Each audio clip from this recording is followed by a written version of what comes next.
Buenos días, jóvenes, espero que estén muy bien. Los saluda el profesor Jorge. Vamos a iniciar la sesión 14 con el objetivo de comprender las características básicas de los ecosistemas y los distintos niveles tróficos a través de imágenes. Recordemos lo que vimos en algunas sesiones anteriores, de que el ecosistema está compuesto por dos factores, que son el componente físico-químico o condiciones medioambientales, también llamados factores abióticos o biotopos, además de todos los seres vivos, factores biológicos o la biocenosis, y también entre ellos tienen que haber interacciones. Y también recordar que dentro del ecosistema se estudia el intercambio de materia y energía. Y como vimos, la materia, que está representada de color rojo en esta flecha, circulaba de manera cíclica, ya siempre de los productores, pasando por los distintos niveles, volviendo al medio ambiente como materia inorgánica, y las plantas lo transformaban esta materia inorgánica en orgánica y seguía su ciclo. Y la materia, y la energía tenía un flujo de forma lineal, siempre de los productores hacia los descomponedores, ¿ya? Y además también podía pasar la energía por distintos niveles, pero siempre desde los productores hacia los descomponedores. Ahora, ¿cómo se estructura el ecosistema? El ecosistema se estructura en lo que son niveles tróficos. Niveles que están dados por esta palabra, por la alimentación. Trófico viene de alimento.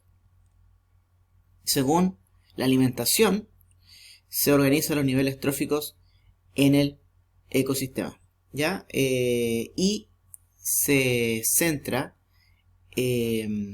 cómo fluye la energía dentro de estos procesos alimenticios, ¿verdad? Debido a que en los alimentos, obviamente, va a ir dentro de ellos la energía que va a obtener cada ser vivo de cada nivel trófico. Y estas cadenas se le llaman, estos niveles se llaman niveles tróficos, o también llamados cadenas alimentarias, cadenas, ya que cada nivel representa un eslabón de la cadena. Ya aquí tenemos distintos niveles tróficos, como en la base de los productores, después los consumidores primarios, secundarios, terciarios, cuaternarios, y pueden haber de quinto nivel, sexto nivel, etc. Descomponedores también al final. Y tenemos que están separados por flechas. Esas flechas indican el sentido en que fluye la energía. La energía que está en los productores pasa a los consumidores primarios, cuando los consumidores primarios se alimentan del productor. La energía pasa de los consumidores primarios a los consumidores secundarios, cuando los consumidores secundarios se alimentan del primario, y así sucesivamente. Se representan con flechas el traspaso de energía a través de cada nivel trófico. Vamos a empezar con los niveles tróficos. El primer nivel trófico, que es la base de todo el ecosistema porque son los que incorporan lo que es la materia y la energía, corresponde a los productores, que también son denominados organismos autótrofos. Autótrofos son los organismos que generan su propia energía, generan su propio alimento. En este caso, los autótrofos son organismos que transforman la materia inorgánica, como CO2, agua, sales minerales, en materia orgánica, principalmente como moléculas de glucosa, donde almacenan energía. ¿Quiénes son los organismos productores autótrofos? Ahí tenemos dos grupos. Dentro de los productores o autótrofos separamos dos: los organismos que hacen fotosíntesis y los organismos que hacen quimiosíntesis. Vamos a ver primero los fotosintéticos, que son los más conocidos. Dentro de los organismos productores fotosintéticos incluimos a lo que son todas las plantas que pertenecen al reino vegetal, a las algas que pertenecen al reino protista y a las cianobacterias que pertenecen al reino bacteria, ¿ya? Todos ellos hacen fotosíntesis, o sea, con ayuda de la luz del sol y el agua pueden generar glucosa, ¿ya? Ellos son los que permiten el ingreso de energía al ecosistema, como les dije yo, con ayuda de la energía del sol, transforman esa energía lumínica en energía química almacenada en estas moléculas de glucosa, que después sirven para degradarse en las mitocondrias a través de la respiración celular y producir ATP. El otro grupo de organismos productores son los quimiosintetizadores, que en este caso ellos no utilizan la luz del sol, ¿ya? Y los quimiosintetizadores son un grupo de bacterias pertenecientes al reino de las arqueobacterias, que en sí ellos no utilizan la luz del sol y utilizan sustancias químicas de su medio. O sea, generalmente se encuentran en los medios marinos donde no llega la luz en el fondo del mar. Oxidan sustancias inorgánicas como el azufre, hierro, nitrógeno y oxígeno y crean compuestos orgánicos a partir del CO2 y el agua del medio ambiente, ¿ya? Utilizan entonces sustancias inorgánicas como estos elementos químicos con ayuda del CO2 y el agua, y lo transforman en compuestos orgánicos que les sirven para producir energía. Existe un tipo de bacterias, arqueobacterias, que son las bacterias que utilizan el ácido sulfídrico que se encuentra en el fondo del océano y pueden sustentar, ya que estos quimiosintetizadores van a ser la base de este ecosistema marino donde no llega la luz del sol. Las bacterias que utilizan el ácido sulfídrico para generar materia orgánica y sustentan todo un medio ambiente marino donde no llega la luz. Todos los otros niveles, después de los productores, son denominados consumidores o heterótrofos. Heterótrofos significa que ya son organismos que tienen que alimentarse de otro ser vivo. No son autótrofos como los anteriores que crean su propio alimento. Ellos tienen que alimentarse comiéndose otros seres vivos. Ahora, el organismo que se alimente del productor se le considerará como consumidor primario. El que se alimente del consumidor primario se le llamará consumidor secundario.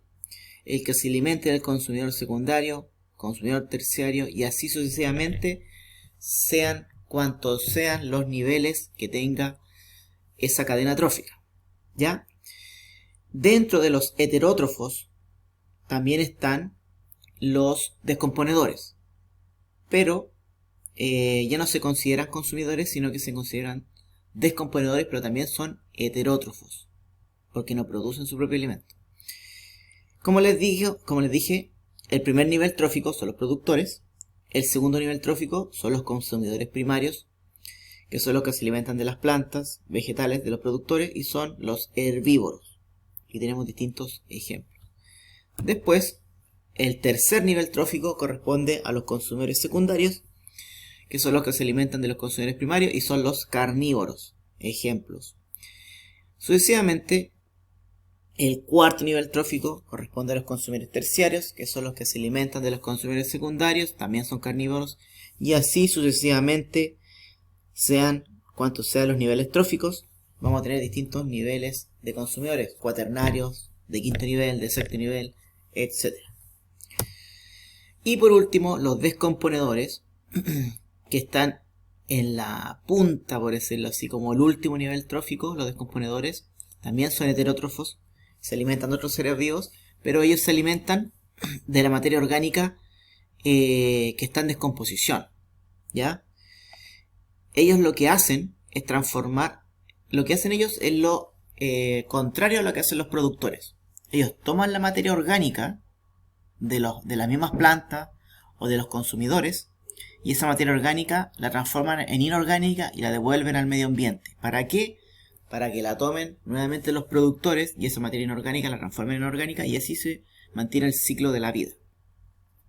Los descomponedores pueden actuar en cualquier nivel trófico, o sea, los descomponedores pueden descomponer productores, consumidores primarios, secundarios, incluso pueden descomponer a otros descomponedores. Y lo que hacen los descomponedores es transformar esta materia orgánica en inorgánica a su mínima expresión molecular, volverla a átomos de carbono, nitrógeno, oxígeno, fósforo, etc. Los descomponedores comprenden, o en mayor cantidad se les llama descomponedores a los hongos y las bacterias. Ellos son los principales descomponedores, hongos y bacterias. Y vamos a nombrar también que dentro de los descomponedores vamos a encontrar también lo que son los macrodescomponedores, que son organismos que descomponen la materia orgánica a un nivel mayor, como los chanchitos de tierra, las lombrices. Dentro de los descomponedores tenemos los microdescomponedores, que son bacterias y hongos, que transforman la materia orgánica en inorgánica hasta su mínima expresión, átomos. En cambio, los macrodescomponedores, también llamados organismos detritívoros o saprófagos, que también son considerados descomponedores, son macrodescomponedores, se alimentan de desechos de la comunidad, como hojas secas, ramas caídas, árboles muertos, fecas de animales, exoesqueletos. Aquí se incluyen a las lombrices y chanchitos de tierra, y como les decía, descomponen la materia a un nivel mayor, ya no a un nivel atómico, sino a un nivel más molecular más grande, moléculas o ramas más que nada, el compost, ya que no una materia tan descompuesta a su mínima expresión. Y podemos ver que dentro de las cadenas alimentarias o cadenas tróficas se representa el flujo de energía y nutrientes de las distintas especies dentro del ecosistema, ¿ya? Las cadenas tróficas no tienen más de 4 o 5 niveles. ¿Por qué? Porque en cada traspaso de energía, desde los productores a los consumidores primarios, secundarios, terciarios, siempre se va perdiendo un porcentaje en forma de calor. Entonces finalmente siempre al final va a quedar muy poca energía para sustentar más niveles. Y toda esta cadena alimentaria y traspaso de energía se sustenta por la regla del 10%. Vale decir de que si los productores, en este caso, que es el fitoplancton, que son plantas microscópicas del mar, producen 10.000 kilocalorías, solo se va a traspasar el 10% a los consumidores primarios, que en este caso son el zooplancton.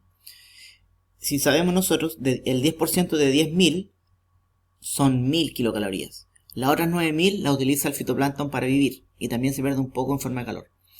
De estas 1.000 kilocalorías, que es el 10% de 10.000, los consumidores primarios van a ocupar 900 kilocalorías para su propio proceso metabólico y poder sobrevivir, y van a traspasar solamente el 10% de 1.000 a los consumidores secundarios, que sería 100. Aquí los consumidores secundarios de estas 100 kilocalorías van a utilizar 90 para sus procesos y van a pasar solo 10 al otro eslabón. Por último, nos va a quedar muy poco en los otros niveles tróficos, por eso no tienen más de 4 o 5 niveles tróficos en las cadenas, porque siempre se traspasa solo el 10% de la energía de un nivel a otro. Y obviamente los descomponedores van a recibir energía dependiendo de qué nivel descomponen. Si descomponen a los productores, van a recibir más energía que si descomponen a un consumidor terciario, porque en este caso estarían recibiendo, si descomponen al terciario, un 1%. Las tramas tróficas, por otro lado, es la forma en que se representan las relaciones alimentarias en los ecosistemas de forma real. ¿Por qué? Porque en una cadena alimentaria o cadena trófica que es unidireccional, como esta, esto es algo más que nada abstracto, o una representación no perfecta, debido a que no siempre esta planta va a ser comida por este herbívoro y este herbívoro va a ser comido por este carnívoro, y así sucesivamente. Pueden haber otras relaciones, que venga otro consumidor primario, otro consumidor secundario, o haya más niveles. Y ahí se establece lo que son las tramas tróficas, que son en general muchas cadenas que están interpuestas o interconectadas. Muchas cadenas y que se pueden relacionar entre ellas. Por ejemplo, este pasto es comido por este escarabajo. El escarabajo puede ser consumido por otro animal. O por ejemplo, estas bellotas pueden ser comidos por este conejo, y este conejo es comido por este felino, o puede ser comido por este canino, y pueden ser muchas las distintas relaciones que existen. Así que nos vemos y les dejo las guías.